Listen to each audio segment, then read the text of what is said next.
থারিয়াত news paper ইত্যাদি খ্যাতনামা media এবং সংবাদপত্র। এইবারের বিমস্টেক সম্মেলনের কয়েকটা বিশেষ গুরুত্ব রয়েছে। প্রথমত, বিমস্টেক গত 25 বছর ধরে এক্সিস্ট করলেও তার কর্মকাণ্ড বান্ডেল থাকলে প্রতি সেনমানিতে টাকা বাঁচবে। বিকাশ সেনমানি বান্ডেল কিনে জিতুন প্রতি লেনদেনে। হওয়ার এবং শক্তিশালী হওয়ার প্রয়োজনীয়তা রয়েছে এবং সেই উদ্দেশ্যে বিমস্টেক ব্যাংকক ভিশন 2030 এই কৌশলপত্রটি এইবার সম্মেলনে গৃহীত হবে। এর প্রধান বিষয়গুলো হচ্ছে, মূল এইম হচ্ছে to build a prosperous, resilient and open BIMSTEC.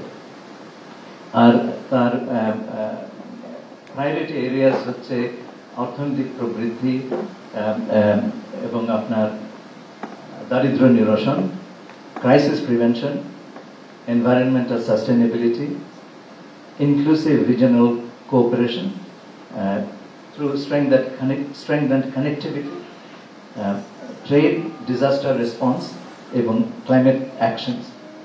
এছাড়াও রয়েছে people to people cooperation. বিমস্টেকের দিক নির্দেশনার জন্য একটা এমিনেন্ট পার্সনস গ্রুপ তৈরি করা হয়েছিল। তার রিপোর্টটি এই সম্মেলনে অ্যাডপ্টেড হবে এবং সেখানে 7টি কর্মক্ষেত্র আইডেন্টিফাই করা হয়েছে অ্যাজ ফোকাস এরিয়া। তার মধ্যে রয়েছে,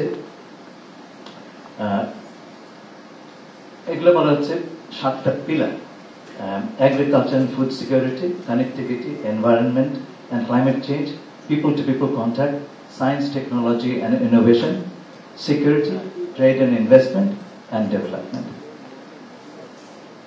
এই সম্মেলনের শেষের দিন একটা গুরুত্বপূর্ণ ঘটনা ঘটবে। তা হচ্ছে আগামী চেয়ারম্যানশিপ অফ বিমস্টেক থাইল্যান্ডের প্রধানমন্ত্রীর হাত থেকে অর্পিত হবে আমাদের মাননীয় প্রধান উপদেষ্টার হাতে এবং বিমস্টেকের পরিচালনার একটা প্রধান ভূমিকা এই সময় থেকে বাংলাদেশ পালন করে আসবে।